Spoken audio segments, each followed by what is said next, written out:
JonTron.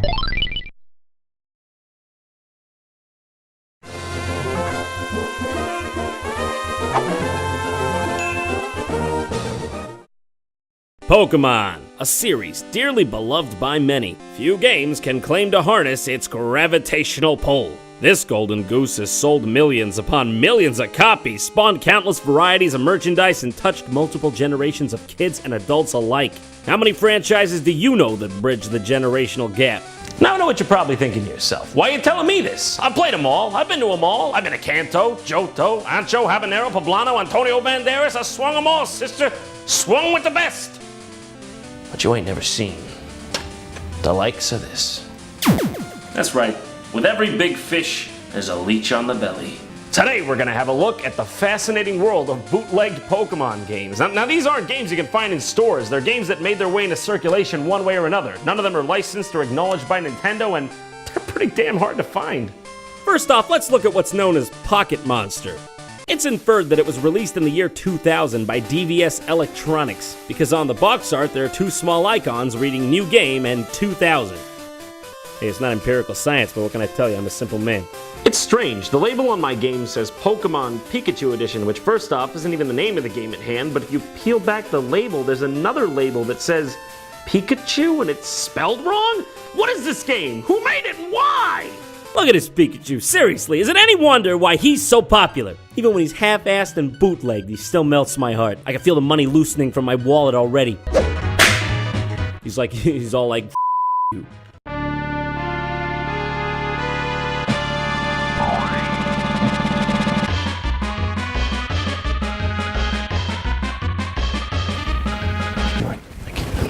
Alright, I gotta leave, okay? John, we just started, come on, man. Listen, there's a lot to see in this life.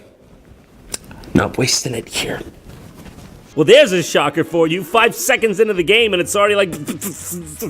Look at his arms flailing. Even he's confused and terrified. Hey, I'm not blaming him. I would be too. Listen to this music. This is not level 1 music. Talk about putting the player on edge right away. This game is extremely hard to play. When Pikachu jumps, the entire game lags. Every single time. But then when you just want to go forward, he speeds up like a power walker with a New York minute to spare. So it's like you're constantly in a battle between game speeds. Makes the platforming real difficult right off the bat. Also, can we take a minute to talk about the fact that Pikachu has the face of a balding middle-aged man? Curly Howard, is that you? Did you come back? Did you come back from the ground mausoleum? Even more ridiculous than all that is his walk cycle. I mean, look at that thing! Coupled with the music, it's like a vaudeville act in here. Maybe it really is curly because, I mean, they started as a vaudeville act back in 1925. But that's not that funny, though, because they're all dead. I thought they were supposed to be funny. It's so bizarre seeing a Pokemon game actually playing on my SNES. This game's like a breath of fresh air because it showcases all the Pokemon that we've come to know and love over the years. You can see Beedrill, Porygon, Monkey, Mario Dinosaur, Poop, Abomination. What is this? Is this what happens when illicit Pokemon breeding goes unchecked? I'm looking at this from every goddamn angle there is. I can't tell where it starts and where it ends. Well, it's got a pine cone for a body. It's wearing a fez. And it's got that one staring, unblinking eye that reminds you that this creature lives in never-ending, ceaseless agony. Oh, by the way, this game's pure bull. You can never see what's below you, so you always have to take leaps of faith that more often than not lead to your untimely demise. And it doesn't even matter how far you get, there's no checkpoint. So if you die, it's straight back to the beginning. When you drop back into the game after a death, that's you! That's an accurate representation of you saying, "No, don't put me back in, please!" The continue screen looks like a PSA for abused Pokemon. To me, it's as if he's laying there, wounded in the light, and a Pokeball rolls up to him, and Ash says, "Keep going, Pikachu, or it's back in the ball for you." No, I don't want it! God, So I finally beat the first level. Boss is a Snorlax. It's pretty energetic for a Snorlax, wouldn't you say? So at the beginning of level 2, you just see Ash say, "It's hot?" Oh, he's coming. Any minute now. Oh, there he is. Okay. Beautiful. Oh, by "it's hot," he meant literally. It's a fire level. Thanks for looking out for me, Ash. I really appreciate it. It's disgusting. What is that? Is that Branson? Is that tap dancing crab demon? Is that Nightmare? Is that true Nightmare? Strangely enough, there's another SNES Pokemon game. It's a port of Pokemon Stadium for the N64, it looks like. The biggest difference being that there's a predetermined roster of 12 Pokemon. Don't those names just look strikingly familiar? Who could forget Spia, and Daggett, and Rafe? Massive damage! It is a fully fledged game, but there's not much to say about it. I'm just baffled that it exists at all. Next up is Pokemon Adventure on the Game Boy Color. Oh man, this one looks great! It looks like a game Nintendo actually could have made. Let's do this. I'm ready to go on this balloon-based adventure with Pikachu. What's happening? Nope! Got it! Can I just have a break? Can I just have one break? I'm not playing this up, okay? These were my actual first moments with the game. Complete confusion. You know, this game sets up a certain special scenario for you. It says, welcome to the game. That's the one thing you can see. F you. This is clearly a platformer. Why is the first enemy unkillable? Is this just a way to condition me for the journey ahead? Something you might notice is that Pikachu jumps like Sonic. He's even got those super fast spinny feet when he runs, like in Sonic 2. Oh hey, and he even charges up in a ball, like Sonic the Hedgehog. Yep, that's Sonic. It's Sonic! It turns out that this is actually a hack of an existing hack for the Game Boy Color called Sonic Adventure 7. Okay. What happened to 3 through 6?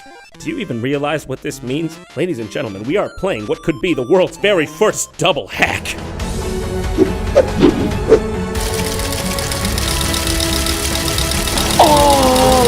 Warning, John. You are in danger of reaching hack capacity.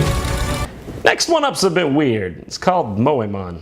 This one's weird. I don't know what to say about it. It's Pokemon with little girls. I mean, it's very obvious that a lot of care and passion went into making this. I mean, you can actually tell which Pokemon is which by looking at those beautifully crafted sprites. But why? Do you realize that for this to happen, someone had to sit down, look at Pokemon, and say, you know, this is great, but it needs more little girls. I'm gonna go downstairs to my basement now, next to my little girl dungeon, and program this game. Welcome to Planet Earth, ladies and gentlemen. The next two games I want to talk about are Pokemon Diamond and Jade. I guess someone beat Nintendo to the punch with Diamond there. But oh, this is not the Diamond version you're thinking of, because that would be a time machine. And I know you don't have any of those laying around. In this particular instance, we know Diamond is better than Jade, because Jade has a goat demon on the box. And look at it, just look at the eyes. I think there's feeling behind those eyes. Feeling a bit of a chill. So I think I'm starting to maybe feel ghosts or something. I just want to point out that at the beginning of this Pokemon game, there's an armadillo on a cell phone. I mean, presumably just trying to get reception in this forest, because let's face it, there's not much reception out there. Hold on a second. Talk about rocking out with your cock out. I bet you $50 that's the guy who made Moemon back there. That's Mr. Moemon. This game is taking something completely fantastical, the world of fantasy monsters, and bringing it down to the most mundane level. He's like, did you remember to pick up the baking soda? So this game has some weird fascination with cell phones. Yeah, totally gets me in the Pokemon spirit. Oh, it's decide time. It's time to make substantial decisions about my life and career. Oh, wait, never mind. Literally just wants me to tell the time. I bet at this point you're all saying to yourselves, John, what is this?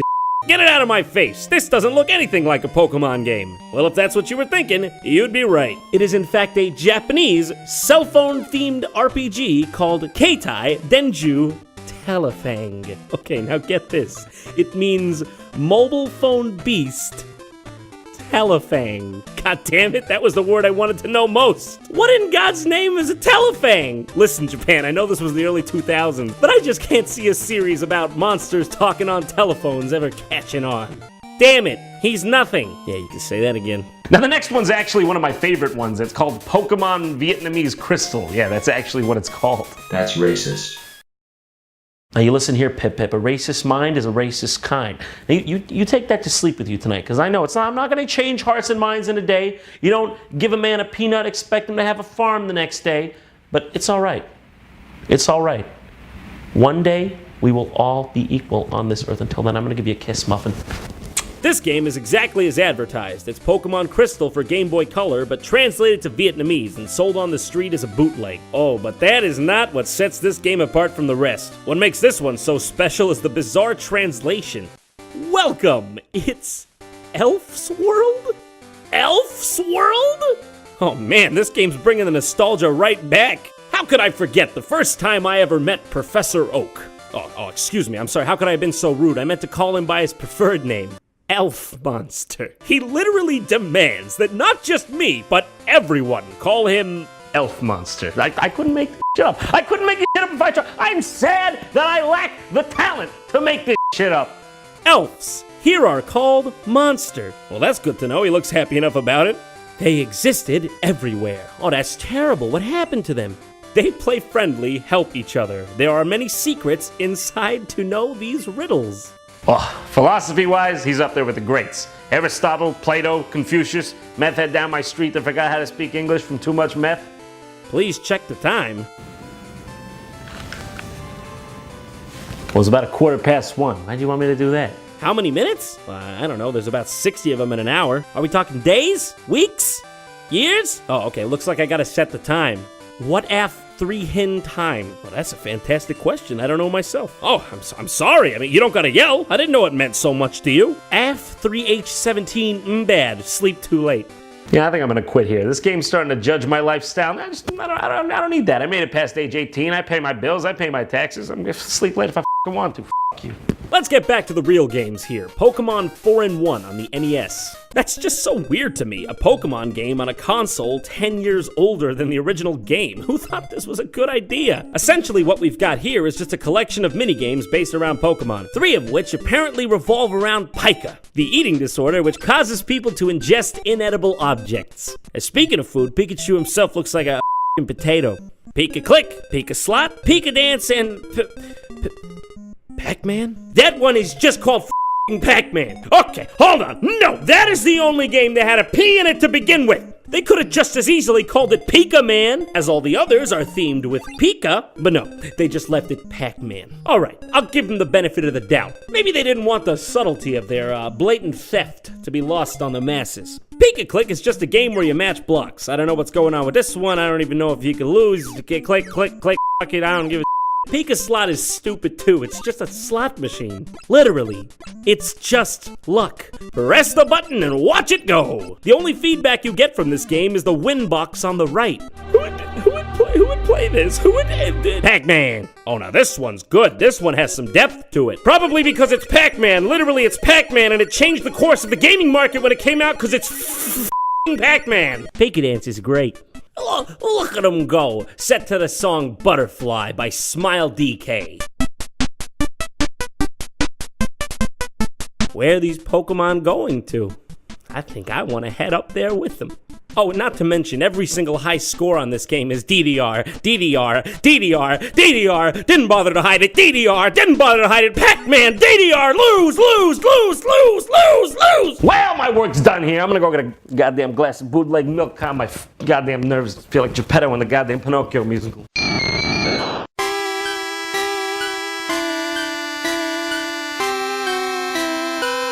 Wait a second, isn't this that version of Pokemon where the Pokemon actually die instead of faint?